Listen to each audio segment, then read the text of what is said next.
บัดนี้เป็นครั้งที่62ตรงกับวันที่10มกราคมพศ2569ข้าพเจ้านันทพงศ์พิรมเมืองรหัส202ขอเปล่งวาจาสาธยายพุทธมนต์ถวายเป็นพุทธบูชาธรรมบูชาสังฆบูชาและเป็นอาจาริยบูชาแด่องค์พระร่วมปฏิเถระเจ้าองค์หลวงปู่สมเด็จพระหลวงปู่บุญเดชหลวงปู่ศิลาตลอดทั้งครูบาอาจารย์ผู้เป็นเจ้าของวิชาจินดามณีขอเทวดาเจ้าทั้งหลายโปรดจงมาอนุโมทนาในการสวดสาธยายของข้าพเจ้านี้ ขออนุภาพคุณพระรัตนตรัยครูบาอาจารย์และเทพเทวดาทั้งหลายโปรดจงบันดาลให้จิตของข้าพเจ้าเป็นสมาธิควรแก่การสวดสาธยายบทต่อไปบทสวดชุมนุมเทวดาสัมมันตาจักกาวาเรสวตราคัจฉันตุเทวตาสัทธมังมุนิราชสาสนันตุสักขะโมคคังสักเคกะเมจารุเปคิริสิกาลตาเตจันตาริเทวิมานีทิเตระเทจคาเมจารุวนาคาหะเนเทหะวัตถุมิเขเต ภูมิมาจายินตุเทวาชาลถาลวิสเมยัคขาคันทพานาคาติคันตาสันติเกยามุนิวารวาตนังสาธวเมสุตโตธรรมสวนากาลวายมทันตาธรรมสวนากาลวายมทันตาธรรมสวนากาลวายมทันตาบทสวดนมังการสิทธิคาถานโมตัสสะภะคะวะโตอะระหะโตสัมมาสัมพุทธัสสะนโมตัสสะภะคะวะโตอะระหะโตสัมมาสัมพุทธัสสะนโมตัสสะภะคะวะโตอะระหะโตสัมมาสัมพุทธัสสะ บทสวดสัจจะกิริยาคาถานัตถิเมสารนังอัญญังพุทโธเมสารนังวรังเอเตนะสัจจาวเชนะโสติเมหุตุสัพพทานัตถิเมสารนังอัญญังธัมโมเมสารนังวรังเอเตนะสัจจาวเชนะโสติเมหุตุสัพพทานัตถิเมสารนังอัญญังสังโฆเมสารนังวรังเอเตนะสัจจาวเชนะโสติเมหุตุสัพพทา บทสวดมหาการุณิโกนาโถติอาทิกาคาถามหาการุณิโกนาโถอัฏฐายะสัพพปานินางปุเรตวาปารมิสัพพะปะโตสัมโพธิมุตตมังนิเตนะสัจจาวเชนะมาโหตุสัพพุทธคะวามหาการุณิโกนาโถหิตายะสัพพปานินางปุเรตวาปารมิสัพพะปะโตสัมโพธิมุตตมังนิเตนะสัจจาวเชนะมาโหตุสัพพุทธคะวามหาการุณิโกนาโถสุขายะสัพพปานินางปุเรตวาปารมิสัพพะปะโตสัมโพธิมุตตมังนิเตนะสัจจาวเชนะมาโหตุสัพพุทธคะวา บทสวดมหาสมัยสูตรเอวัมเมสุตังเอกังสัมปยังภควาสักเคสุวิหารติกัปปิลวัตุสมิงมหาวเนมหาตาภิกขุสังเคนะสัพพิงปัจจัมมะเตหิภิกขุสัตเตหิสัพเพเหวะอรหันเตหิทัสสหิจาโลกัสสะตุหิเทวตาเยปุเยนะสันนิพิตังโหติภควตังทัสสะนยาภิกขุสังฆัจจะอัตถโขจตุนังสุทาวาสกายิกานังเทวานังเอตัตโหเตยังโฆภควาสัพเพสุวิหารติกัปปิลวัตุสมิงมหาวเนมหาตาภิกขุสังเคนะสัพพิงปัจจัมมะเตหิ ภิกขุสัตเตหิสัพเพเหวะอรหันเตหิทัสสะหิจาโลกัสสะตุหิเทวตาเยปุเยนะสันนิปติตังติภควตังทัสสะนยาภิกขุสังฆัจจะยานุนัมมะยังปิเยนะภควาเตรุปัสสังกัมมะยามะปัสสังกัมมิตวะภควโตสังเกปเจกขาทาทัสสะยมะติอัตถโคตาเทวตาอัตถโคตาเทวตาสายทัพพินามะพะละวะปุริโสสัมมันทิทังวาปะหังปะสารยะปะสาริคังวาปะหังสัมมิชยะเอวะเมวะสุทธาวาเสสุเทเวสุวัตตาระหิตาภควโตปุระโตปาตุระหังสุอัตถโขตาเทวตาภควันตังอภิวาเทตวายกัมมันตังอัทังสุเวกัมมันตังจาโขเอกาเทวตาภควโตสันติเกยิมังคทังอัคคาสีมหาสมโยภาวานัสมิงเทวกายาสมังคตาคตัมหาอิมังธรรมะสมยังคติตาเยวะปราชิตาสังคติอัตถโขวปราเทวตาภควโตสันติเกยิมังคทังอัคคาสีตตาภิกขวสมาทังสุติตังอัตโนสุขะภคังสุสารถิวะเนตานิฆาเทตวะอินทรียานิอคติปันติตาติอัตถโขปราเทวตาภควโตสันติเกยิมังคทังอัปปสิเชตวะกิลังเชตวะปริคังนิทักขิลังโอหังสมะเมชาเตจารติสุทาวิมาลาจักขุมตาสุขันตาสุสุนาคาติอัตถโขปราเทวตาภควโตสันติเกยิมังคทังอัปปสิเยเตติภิทังสรณังคัปปะเสนะเตติมิสันติอปายภูมิปหายามนุสังติหังทิวกายังปริปุเรสันติติอัตถโขภควาภิกขุมันเดสีเยปุยนะภิกขเวทัสสะสุโลกาธาตุสุเทวตาสันนิติตังโหติตถาคตังทัสสะนยะภิกขุสัมมัจจะ เยปิเตภิกขเวเหสุขันติธรรมทันังอรหันโตสัมมาสัมพุทธาเตสัมปิภควตานังเอตปะระมะเยวะเทวตาสันนิพิตาเยสุสยทัพพิเมหังเอตระหิเยปิเตภิกขเวภิสันตินะตัมมังทังอรหันโตสัมมาสัมพุทธา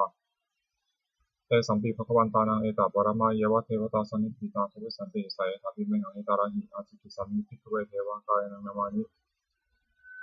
ปิตายิสัมมิภิกขเวเทวกายนังนามานิเทติสัมมิภิกขเวเทวกายนังนามานิ ตังสุนัตถาสตุคัมมนะสิกโรธาภาสิสามิติเอวะมะเตติโกเตภิกขุโตโตปัจจสมภวะเอตโตวจา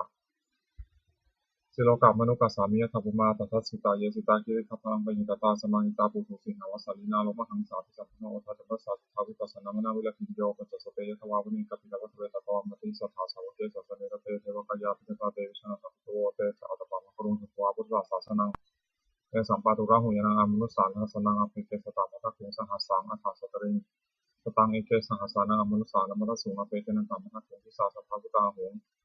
ตันจัสสัพพังปิญญาวะวะคิตวานัจจุมาตตวะมัตติสัทธาสาวเกสัชเนตุเตเทวะขยาปิญญาเตวิชนะทัตโตเยวะหันติตายิสันนิคิระหิเมตุปโสสัตตสหัสสาวะยะขาภุมากัปปิลาวะทวายติมันโตชุติมิตวานังโตยะสัสสินมัทธมนากัมปุนังสัพพิโมนังจัสสหัสสาเหมะวะตายะขานังตวนิโยติมันโตชุติมิตวานังโตยะสัสสินมัทธมนากัมปุนังสัพพิโมนังสัตตากิราติสหัสสายะขานังตวนิโยติมันโตชุติมิตวานังโตยะสัสสินมัทธมนากัมปุนังสัพพิโมนังอิเจเตสุขละสัสสหัสสายะขานังตวนิโยติมันโตชุติมิตวานังโตยะสัสสินมัทธมนากัมปุนังสัพพิโมนัง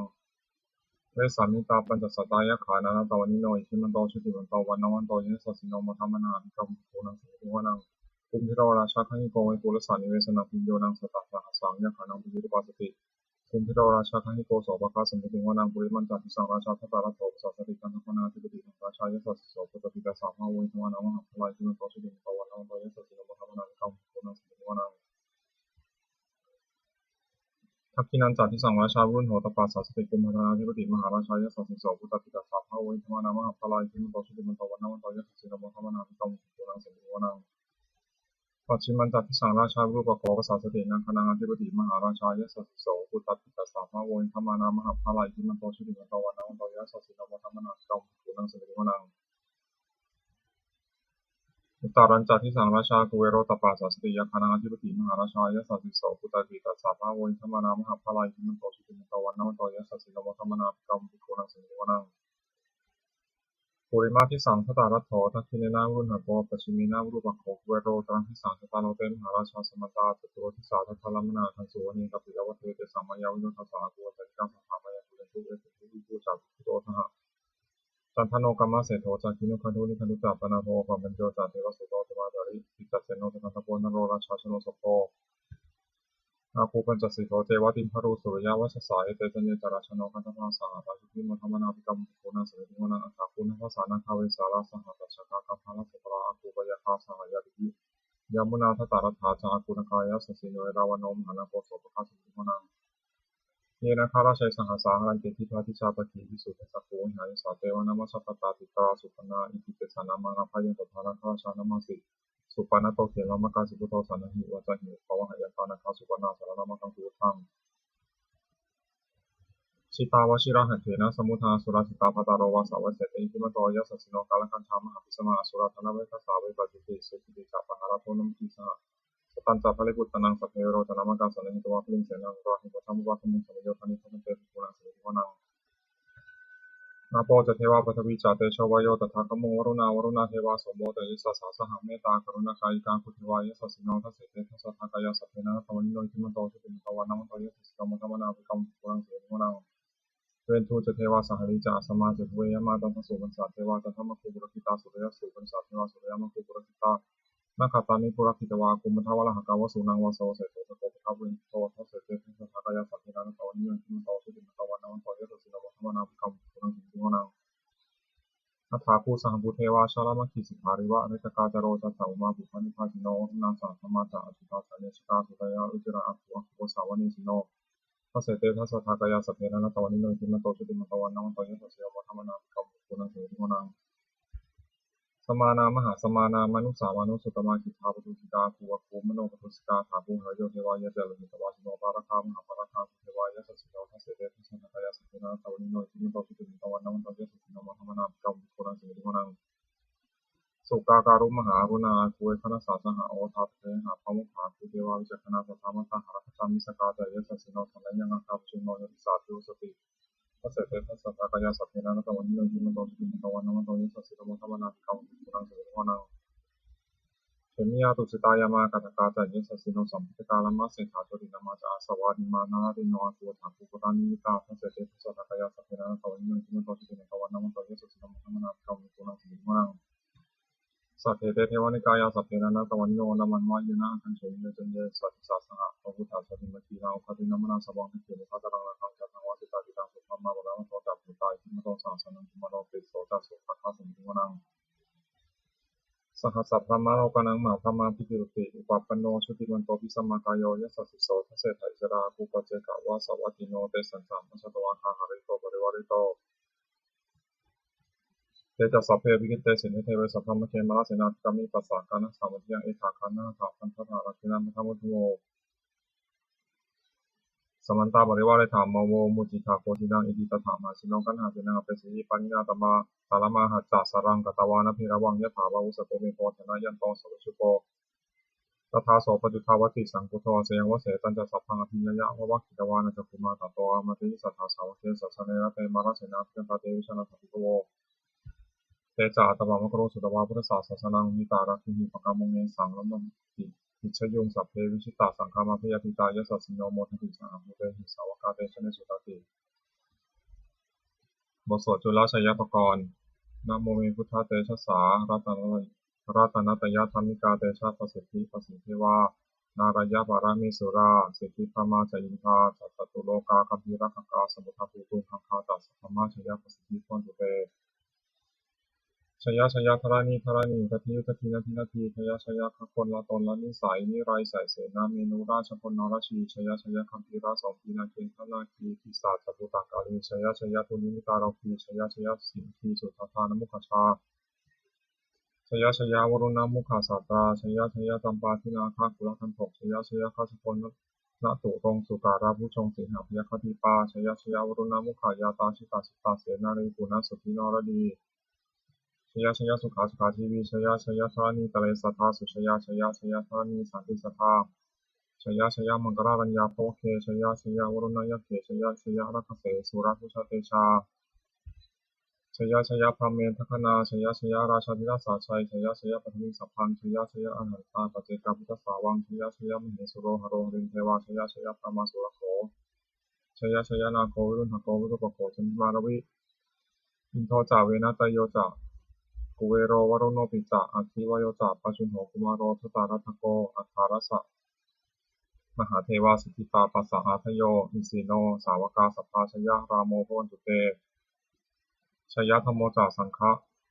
ชยธรรมโมจาสังโฆจาทัสสะปาโรจาชยกังเอเตนะชยเตชนะชยโสติพวันตุเตเอเตนะพุทธเตชนะโหตุเตชยมังคลังชโยปิพุทธศาสริมโตอายังมารสาจาปปิมโตปราชโยโกสยามปฏิมันเทปปุถิตาชยตถาพรมังคนามิสโนชโยปิพุทธศาสริมโตอายังมารสาจาปปิมโตปราชโยโกสยามปฏิมันเทปปุถิตาชยตถาอินทคนามิสิโนชโยปิพุทธศาสริมโตอายังมารสาจาปปิมโตปราชโยโกสยามปฏิมันเทปปุถิตาชยตถาเทวคนามิสิโนชโยปิพุทธศาสริมโตอายังมรสาจัปปิมโตปราชโยโคสยัมโพธิมันเทปโมทิตาชยตถาสุปนคนามิหิสโนชโยปิพุทธศาสริมโตอายังมรสาจัปปิมโตปราชโยโคสยัมโพธิมันเทปโมทิตาชยตถานัคนามิหิสโนชโยปิพุทธศาสริมโตอายังมรสาจัปปิมโตปราชโยโคสยัมโพธิมันเทปโมทิตาชยตถาสัพพมคนามิหิสโนเชนโตพุทธิยาบุเรสัพยานังนันทิวัฒโนเอวังตวังวิชโยโหหิชยสุชยมังคะเลอปราชิตาปลังเกสิเสวะริโกภะเรพิเสเกสัพพุทธนังกัปปะโตปโมทติสุนัขตังสุวังคลังสุปภาตังสุพุทธิตังสุขาโนสุบุหุโตจะสุทังพระมาจาริสุปัทคินังกายกรรมังวาจากรรมังปัทคินังมโนกรรมังปัญญิเตปัทคินานิขตวานะละพันตเตปัทคิเนเตอัฏฐาลัทธาสุขิตาวุนหาพุทธศาสเนอโรคาสุขิตาโหทาสหสัพเพหิยาติภิสุนันตุโพนโตเยเทวาสนิธานิอธิปตาทิคาจิกาสัพพะโหตุสุขิตาโหตุสัพพะรักขันตุสัพพะสัพพะนังรักขันตุชินาสัสสนังยากาจิปัฏฐานาเตสังสัพเพปุเรนตุมโนรัฐายุตตากาเลภวสันตุวสังวสาวรหกาโรคาสุปัทวาเตสังวิวารันตุสัพพะทากายสุขังจิตตสุขังอรหันตุยถาระหังบทสวดธรรมานิยามสุตตังเอวเมสุตังเอตังสมัยยังภควาสวัสดิยังวิหารติเชตวันเนนาคปิเทกัสสารามเมตตะโกภวะภิกขุมันเตสิภิกขวติสัตตันเตติเตภิกขุภควโตปัจจสุสงภวะเอตตะโวจะอุปาทวาภิกขเวตถาคตานังอนุปาทวาตถาคตานังทิตาวสาสตุธรรมทิตาตาธรรมนิยมตาสัพเพสังขารานิจติตังตถาคตโตอภิสัมพุชติอภิสัมเมติอภิสัมพุชิตวาอภิสัมเมตวาจิตติเตสติปัญญาเปติตถาเปติวิวารติวิภัสสติตานิโกโรติสัพเพสังขารานิจติอุปาทวาภิกขเวตถาคตานังอนุปาทวาตถาคตานังทิตาวสาสตุธรรมทิตาตาธรรมนิยมตาสัพเพสังขาราทุกขติตังตถาคตโตอภิสัมพุชติอภิสัมเมติอภิสัมพุชิตวาอภิสัมเมตวาจิตติเตสติปัญญาเปติตถาเปติวิวารติวิภัสสติตานิโกโรติสัพเพ ปาทาวาภิกขเวตถาคตานังอนุปาทาวาตถาคตานังทิฏฐาวาสาธตุธรรมะทิฏฐาตาธรรมนิยมตังสัพเพธรรมานัตตาติตังตถาคตโตอภิสัมมิติอภิสัมมิติอภิสัมชิตวาอภิสัมมิตวาทิฏฐิเทโสติปัญญาปฏิปทาติวิวารติวิภาชติอุตานิกโรติสัพเพธรรมาอนัตตาติอิธัมมโวจาภควาตัมมนาเตภิกขุภควโตภาสิตังอภินันทันติบทสวดพระเทกรตะคาถาแปลอติตังนานวาคะเมยะนัปฏิกังเถนะคตังบุคคลมีคนตามคิดถึงสิ่งที่ล่วงไปแล้วด้วยอาลัยและไม่พึงพวงถึงสิ่งที่มาถึงยะธาติตัมเป็นยินันตังอัปปตัญจานะคตังสิ่งอดีตก็ละไปแล้วสิ่งอนาคตก็ยังไม่มาปัจจุบันนันจะโยธรรมังตถาตถาวิปัสสติสานิตังสัมปังตังวิธาอนุพรุหเยผู้ใดเห็นธรรมมันเกิดขึ้นเฉพาะหน้าในที่นั้นอย่างแจ่มแจ้งไม่งอนแงนไม่คลอนแคลนคนพระคุณอาการเช่นนั้นไว้นักเชวะกิจจามาตับปังโกชัญญาเมื่อนังสุเวพอเพียงมีกิจที่ต้องทำวันนี้ใครจะรู้ความตายในพรุ่งนี้และฮิโรสังขารันเดนะมหาเสนีนมัจจุนาเพราะการคือธรรมจุราซึ่งมีสัญญามากที่มีสำหรับเราเอวังวิหาริมาตาเปียโหรตามตันที่ตั้งเวมเทกรโตติสัตโตจิตเตมิมุนีผู้สงบย่อมกล่าวเรียกผู้มีความจริงอยู่เช่นนั้นไม่เกียจคร้านทั้งกลางวันกลางคืนว่าผู้เป็นอยู่ในจริงราทีเดียวก็น่าชมบทสวดธรรมะสังเวชปัจเจเวขนาดแปลสัพเพสังขารานิจจาสังขารคือร่างกายจิตใจและรูปธรรมนามธรรมทั้งหมดทั้งสิ้นมันไม่เที่ยงเกิดขึ้นแล้วดับไปมีและหายไปสัพเพสังขาราทุกขาสังขารคือร่างกายจิตใจและรูปธรรมนามธรรมทั้งหมดทั้งสิ้นมันเป็นทุกข์ทนยากเพราะเกิดขึ้นแล้วแก่เจ็บตายไปสัพเพธรรมานัตตาสิ่งทั้งหลายทั้งปวงทั้งที่เป็นสังขารและไม่ใช่สังขารทั้งสิ้นไม่ใช่ตัวไม่ใช่ตนไม่ใช่คนหัวเราของเราตัวตนของเราทวงชีวิตตั้งชีวิตเป็นของไม่ยั่งยืนทวงมรณะความตายของยั่งยืนอวสังมัญญามริสัพพังอันเราจะถึงตายเป็นแท้มรณะปริโยสานังเมชีวิตตังชีวิตของเรามีความตายเป็นสุดรอบชีวิตตังเมอนิยตังชีวิตของเราเป็นของไม่เที่ยงมรณะเมอนิยตังความตายของเราเป็นของเที่ยงวัฏฏะคุณที่จะสังเวชยังกายโยจิรังร่างกายนี้ไม่ได้ตั้งอยู่นานอเปตาวิญญาโนคันปาสตาวิญญาณเฉดพรสุดที่เสียแล้วที่เสียสติจากนทัพปัจจุบันซึ่งมันดินกริงครังว่าประดุจดังว่าท่อนไม้และท่อนฟืนนิรัตถังหาประโยชน์นี้ได้อนิจจาวัฏสังขาราสังขารทั้งหลายนี้ที่หนอปัสสาวะยะธรรมิโนมีความเกิดขึ้นและมีความเสื่อมไปเป็นธรรมดาอุปาชิตวานิรุชันติขันเกิดขึ้นแล้วย่อมดับไปเตสังวิปัสสโมสุขขอความเข้าไปสงบระงับสังขารทั้งหลายเป็นสิ่งยิ่งสัพเพสัตตามรณติจาสัตว์ทั้งหลายทั้งปวงกำลังตายอยู่มรินสูตรมิสเลที่ตายแล้วและกำลังจะตายเทวหังมริสานี้เราก็จะตายอย่างนั้นเหมือนกันนัตมีเอกขาสังคโยความสงสัยในความตายนี้ย่อมไม่มีแก่เราเลยบทสวดเมตตายังกินจิยังกิติกุศลังกัมมังสัพเพหิคเตหิกตังปุญญังโนอนโมทันตุสุนันตุโกนโตเยเทวาสมิงฐาเนอธิคตาทิคายิกาสัทธาโหตุสุขิตาโหตุทุกขาโตมุจตุมาตาปิตาสุขิตาโหตุทุกขาโตมุจตุสัพเพญาติกาสุขิตาโหตุทุกขาโตมุจตุสัพเพอายติกาสุขิตาโหตุทุกขาโตมุจตุสัพเพปิสาสัพเพยคาสัพเพเกตาสุขิตาโหตุทุกขาโตมุจตุสัพเพอาจารยุปัชฌายะสุขิตาโหตุทุกขาโตมุจตุสัพเพนักขตาสุขิตาโหตุทุกขาโตมุจตุสัพเพเทวาสุขิตาโหตุทุกขาโตมุจตุสัพเพสามาตินังสมิชันตุโวมุสวดบูชาหลวงปู่ทวดนะโมโพธิสัตว์คันติมยะอิติภควานะโมโพธิสัตว์คันติมยะอิติภควานะโมโพธิสัตว์คันติมยะอิติภควาปฏิภาณคาถายาเทวตาสันติวิหาระวาสินีปุเวคะเรโพธิคะเรแต่หินตาธรรมะทะเนนะพวันตุปุชิตาโสถิงกรณเทธาวิหารามันทะเรเถราธรรมชานวกาสตุโกสารามิกาธานาปฏิวัสกาคามาเตติสามิธรรมาเตสราสัพพานภูตาสุขิตาวันตุเตชลาภูชายิปิจาอันทสัมภวาสังเสทชาตาอัตโวปปาติกานิยานิการธรรมวรังปฏิจเตสัพพติทุกขสักรตุสังขยังธาตุจิรังสตังธรรมโมธรรมัทราจะบุคลาสังโฆโหตุสมะโควะอังคายะจะหิตายะจะอันเหระคตุสัพโมสัพพิธรรมจาริโนวุทิงสัพพะปุระยะมะธรรมีอริยภาเวทิเตตัสสันนาโหนตุสัพเพติปานิโนพุทธศาสเนสัมมาทารังภเวชันโตกาเลเทโวปวัสสตุอุทิภาวายะสัตตานังสมิทังเนตุเมธนิมาตาปิตาจะอัตตาชังนิจังรักขันติปุตตังเอวังธรรมเนนาราชโนปชังมัทตุสัพพะเทวตาวิโยชนะคาถาทุกขปตาจนิทุกขาพยาปตาจนิพยาโสกปตาจนิโสกาโหตุสัพเพตินานิโนเอตาวตาจะอัมหิสัมปตังปุญญาสัมปตังสัพเพเทวานุโมทันตุสัพพะสัมปติสิทธิยาทานังทันตุสัพพยาเสรังนันตุสัพพะภาวนาพิรตาโหตุขันตุเทวตาคตาสุมังคลคาถาโหตุสัพพังสุมังครังรักขันตุสัพเทวตาสัพพิธานุภาเวนะโสติปุณิรันตรังโหตุสัพพังสุมังครังรักขันตุสัพเทวตาสัพธรรมานุภาเวนะโสติปุณิรันตรังโหตุสัพพังสุมังครังรักขันตุสัพเทวตาสัพสังฆานุภาเวนะโสติปุณิรันตรังส สัพเพพุทธาภลปัตตาปัจเจกนันจะยังพลังอรหันตานันจาเตชนะระขังวัฏามิสัพพโสสัพเพพุทธาภลปัตตาปัจเจกนันจะยังพลังอรหันตานันจาเตชนะระขังวัฏามิสัพพโสสัพเพพุทธาภลปัตตาปัจเจกนันจะยังพลังอรหันตานันจาเตชนะระขังวัฏามิสัพพโสสัพเพพุทธาภลปัตตาปัจเจกนันจะยังพลังอรหันตานันจาเตชนะระขังวัฏามิสัพพโสสัพเพพุทธาภลปัตตาปัจเจกนันจะยังพลังอรหันตานันจาเตชนะระขังวัฏามิสัพพโสสัพเพพุทธาภลปัตตาปัจเจกนันจะยังพลังอรหันตานันจาเตชนะระขังวัฏามิสัพพโสสัพเพพุทธาภลปัตตาปัจเจกนันจะยังพลังอรหันตานันจาเตชนะระขังวัฏามิสัพพโสสัพเพพุทธาภลปัตตาปัจเจกนันจะยังพลังอรหันตานันจาเตชนะระขังวัฏามิสัพพโสสัพเพพุทธาภลปัตตาปัจเจกนันจะยังพลังอรหันตานันจาเตชนะระขังวัฏามิสัพพโสด้วยอำนาจแห่งบุญกุศลที่พระเจ้าได้สวดสาธยายพระพุทธมนต์พระเจ้าขอน้อมเกล้าอุทิศถวายเป็นพระราชกุศลแด่สมเด็จพระนางเจ้าสิริกิติ์พระบรมราชินีนาถพระบรมราชชนนีพันปีหลวงผู้เสด็จสู่สวรรคาลัยขออานิสงส์แห่งบุญกุศลนี้จงเป็นสัพพะสิริมงคลแก่พระเจ้าแคล้วคลาดปลอดภัยจากทุกโศกโรคภัยอันตรายทั้งปวงให้มีแรงไว้ได้สุจริตมั่นคงเป็นสมาชิกชอบธรรมเพราะว่าไม่มีโยอย่างและจนเหลือไม่มีแต่พระเจ้าขอให้พระเจ้ามีสัมมาทิฏฐิตั้งมั่นในพระธรรมคำสอนในองค์สมเด็จพระสัมมาสัมพุทธเจ้าดำรงอยู่ในความดีงามตลอดกาลนานอีกทั้งขอเทพเทวดาทั้งหลายผู้ได้อนุโมทนาสาธุการในบุญกุศลนี้โปรดประสิทธิ์ประสาทพรน้อมส่งอนุภาพแห่งมงคลไปสู่วัตถุมงคลพระปิตายสิทธิทั้งฝ่ายไทยและฝ่ายลาวรวมถึงวัตถุมงคลทั้งปวงที่สามสิ่งนี้ที่จัดตั้งขึ้นให้เปลี่ยนด้วยพุทธานุภาพเทวานุภาพและฤทธานุภาพศักดิ์สิทธิ์ที่มาผลให้มีสิริมงคลแก่ผู้ครอบครองและผู้ชาทุกประการเทอญ